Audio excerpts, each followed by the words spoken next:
గౌరవ మాజీ మంత్రి కేటీఆర్ గారు 30 మెడికల్ కాలేజీ బదులు 32 వాట్సాప్ యూనివర్సిటీలు పెట్టి ప్రచారం చేస్తే బాగుండనే విశ్వాసం మీద మాట్లాడుతుందంటే ఆయన ప్రజాస్వామ్యం మీద ఎంత విశ్వాసం ఉందో తెలిసిపోతా ఉంది.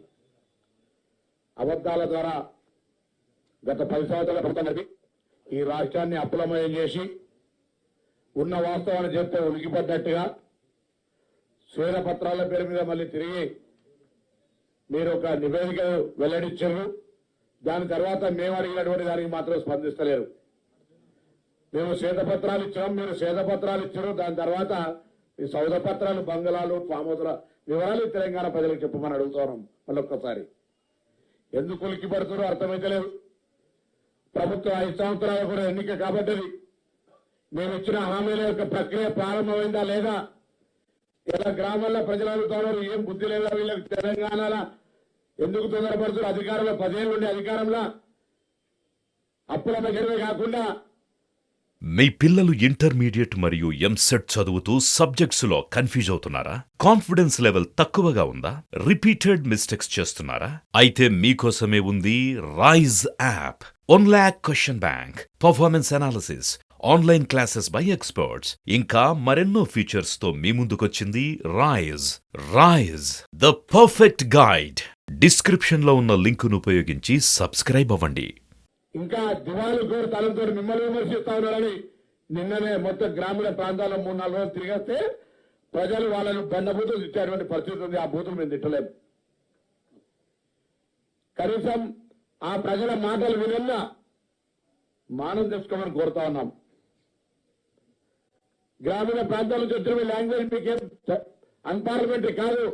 కానీ వాళ్ళు ఎక్కడ పోతా ఉన్నారు? మీరు అబద్దాల ద్వారా దుష్ప్రచారం చేసే స్థితికి ఎక్కడ దిగజారారంటే నైతిక విలువలకు కూడా తిలోదాకాలు ఇచ్చి, రాజకీయ విలువలతో సంబంధం లేకుండా పూర్తిగా నైతిక విలువలకు తిలోదాకాలు ఇచ్చేటువంటి పరిస్థితి దిగజారు.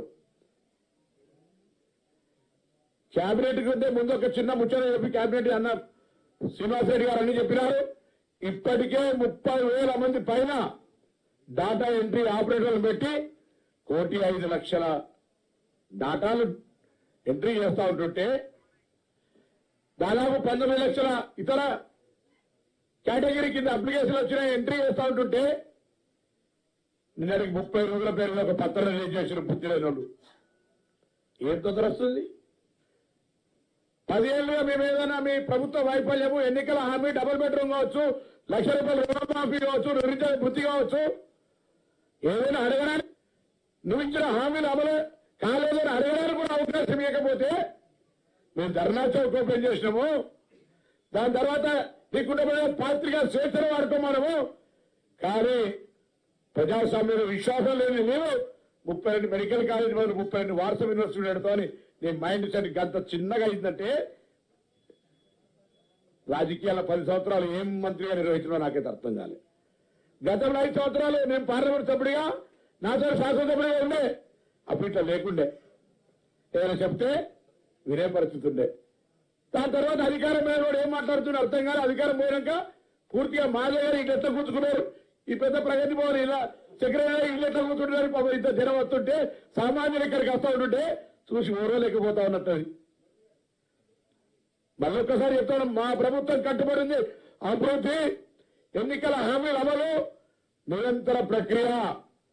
ఒకవేళ ఏం మాట్లాడుతున్నారని ఇళ్ల నిర్మాణం జరిగేది, అప్లికేషన్ల ప్రక్రియ కొనసాగుతా ఉంది. ఇల్లు నిర్మిస్తాం, స్టాచ్యురేషన్ బోర్డులో ప్రతి ఒక్కరికి ఇళ్ల నిర్మాణంలోకి ఇస్తాం. మేము డబుల్ బెడ్రూమ్ లెక్క అల్లుడ తేడా వండుకుంటారు, కోళ్ళేడ కమ్ముతారు, మేకలేడ కట్టేస్తారు అంటలే 5 లక్షలతో ఇల్లు ఇస్తాం. ఇలా హౌసింగ్ డిపార్ట్మెంట్ మెర్జీ చేసిన ఇతరత్ర ఇంజనీరింగ్ శాఖల ద్వారా నిర్మాణం చేపట్టాలి, ఎంపిక ప్రక్రియ హౌసింగ్ డిపార్ట్మెంట్ తీసుకున్నారనేటువంటి ఆలోచన చేస్తూ ఉంటుంటే ఇతరత్ర విధంగా పారదర్శకంగా ఎంపిక డాటా ఎంట్రీ తర్వాత అర్హులైనటువంటి వాళ్ళందరినీ ఎక్కడెక్కడైతే అప్లికేషన్ తీసుకున్నామో అక్కడే ప్రదర్శింపజేసి ఇంకా ఏదైనా మిస్ అయితే తీసుకోవడానికి సానుకూల వాతావరణం ఇచ్చేటువంటి ఒక సానుకూల వాతావరణాన్ని ప్రభుత్వం తీసుకుపోతుంటే ఎందుకు తొందరపడుతున్నారు? అన్నగారు చెప్పినట్టుగా రేపటికి 9వ తేదీ 30 రోజులు అవుతుంటే ఎందుకు తొందరపడుతున్నారు అర్థమవుతలేదు.